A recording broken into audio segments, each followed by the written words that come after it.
Third could be like the meta like discussion around like how to make a career out of this sort of thing. I guess, but I don't want to be like a guru, you know? Like I don't want to be. But I don't mind teaching people what I know, you know? Yeah.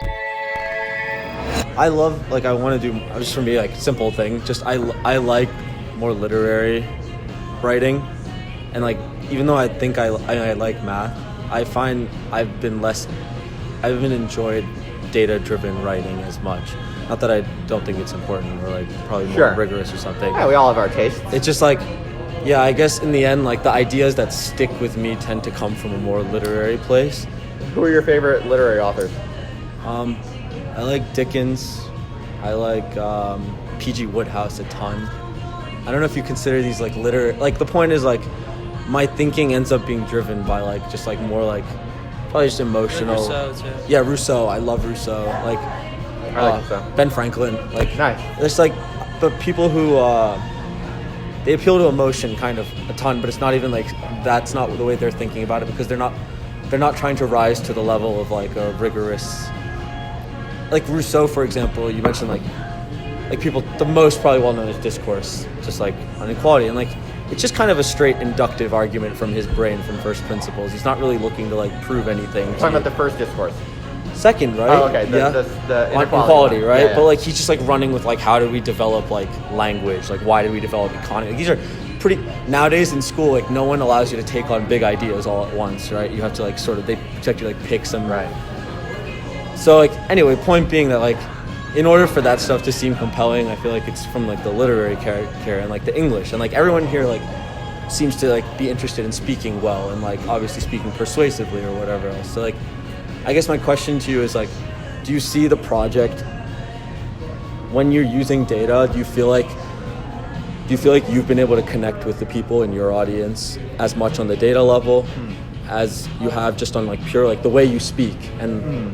the way you like engage people in conversation, like things like that. Like, what do you think matters if you could only keep one part, or like what matters more to you? Well, I think I just have a fragmented audience. Yeah. Like I know, because I do surveys on my audience and stuff like that, so I know some people who follow my shit, they like that I'm kind of a data scientist and I'm rigorous with the data, but other people don't give a shit about that. Yeah. They're just different people. Yeah.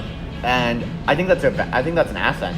Like in today's kind of information, personality, culture economy, I think having a few specifically different audiences is actually a good thing. Like if you look at someone like Joe Rogan, for instance, like if you try to look at his model of success and how he's risen as he has, it's kind of because he's interested in like 2 or 3 totally different things, and they're not really related at all.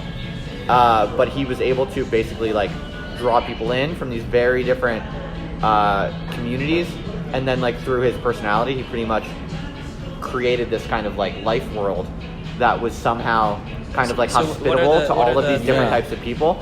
So what's that? What are your Joe Rogan's 3. Right, yeah, I mean, I guess for someone like Joe Rogan, I mean, I don't actually know his whole MMA, obviously. Yeah, right. So for Joe Rogan, it's like MMA, and then it's like drugs, like weed and psilocybin and trippy shit, right? And then it's like comedy, right? Those would be his 3 things, right? Like drugs, comedy, and MMA, right? Like very different, totally different. Obviously, those are big generic categories, so there's some overlap in the people who like those things. Yeah. But those are totally different things for the most part, right? Yeah. For me, it's like data science or social science, political science, kind of like radical fringe philosophy. And what else? Is there something I'm forgetting? I don't know. I honestly don't. I try not to have like a very sophisticated mental model of who I am. I just try to think what I'm interested in, do what I'm interested in, and not be too self-conscious. So you can tell me, like, tell me. Your third could be like the meta like discussion around like how to make a career out of this sort of thing. I guess, but I don't want to be like a guru, you know. Like I don't want to be. But I don't mind teaching people what I know, you know. Yeah, but it seems like you're gonna like find a way to export the things you think you've discovered for other people to do in other contexts, right? Yeah, sure. I'm happy to help people. You know what it is actually for me? It's more like, I think I'm more of like a weird ideological combination, because I'm kind of like into socially conservative stuff, but then I'm into economically leftist stuff. So I have like, I'm pretty much this kind of weird Venn diagram between like anarchism and like neo-reaction Yeah. and then like social science or something. I don't know. I don't know. I try not to be self-conscious about that. I try to just say what I think, do what I want, and let the chips fall where they may. I like how you bring on like super eccentric characters from online intellectual discourse, and then you serve as this like very sensible interviewer to them. Like you're always very sensible with these very eccentric people. Thanks, brother. I appreciate that. I'm proud of that. Yeah, that's something I'm proud about my larger project. Is like I'm starting to become more self-conscious about that, and in a way that I'm proud of. Is like I'm starting to see part of my mission as like giving a platform to really smart but under-recognized weird people on the internet. Yeah. You know, like I'm excited about the possibility that if my platform keeps growing, it can become I can have some power to find like talented, creative, weird people who maybe don't fit into any currently existing institutions. Maybe one day I can kind of like give them a push into the world and get them traction. I'm kind of like into that idea possibly. I liked how you let people talk. Even I don't even know what your opinion is sometimes on the issue at hand, but like it's by letting them go, like they end up like driving themselves into like the more like seems characteristic parts of their mind. Like it's like, oh, are you really getting a sense of what kind of character is here because you're letting them sort of buy into who they are by not slowing them down, and that's cool. Nice, man. Appreciate that. That was my. I feel like I was like with the. Like John David Ebert was the one that you showed me. He's in Santa Fe. You guys could have paid him a visit on your way here. I've only seen that and Nick Land, and then like one time you appeared on three guys on YouTube, right? Yeah. So I've only seen three. I've seen 3 videos total, and like, but each time I thought it was nice that you like let everyone sort of rip, you know, when they're, yeah. So amongst other things, but that was my. I like John David Ebert's Dead Celebrities Living Icons. Did you read it? I'll tell you a little secret. I've actually never read any of his books. Oh, really? I just think he's cool, and I've seen his stuff. Yeah. I try to only read the old stuff. I kind of follow the Lindy rule. You know this idea? Lindy? Yeah, I do. I don't. But Deleuze is new. That's true. Yeah, that's true. And Nick Land also. Yeah. So I have some exceptions, but generally I follow the Lindy rule. Lindy, you know this concept? It's out of Nassim Taleb. Okay. It's a bit of a meme on Twitter.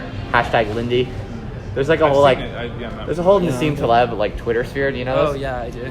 I'm new to Twitter. I follow like 12 They're people. always like #Lindy. #Lindy. At first you might think it's like some girl that they're talking about. No, it's a concept. It's really simple. It just means you should only pay attention to things that are really, really old, because if they're really, really old, they've proven their value. They've withstood the test of time. So if something is really, really old, like the Bible, right? The Bible is Lindy. You would say the Bible is Lindy because it's been around forever. Whereas like a book that was published a few years ago, not Lindy. Right. I think it's a basic phenomenon where if something's been around a long time, you can expect it to be around like a commensurately long time. Yeah. That's right. Yeah. It's more. That's better. Survivorship bias. That's more technical. You put that better. Yeah, that's right. Yeah. No, I read some contemporary stuff, and actually, I mean, I'm kind of totally bullshitting now because now I'm kind of doing some like curation work where I'm trying to.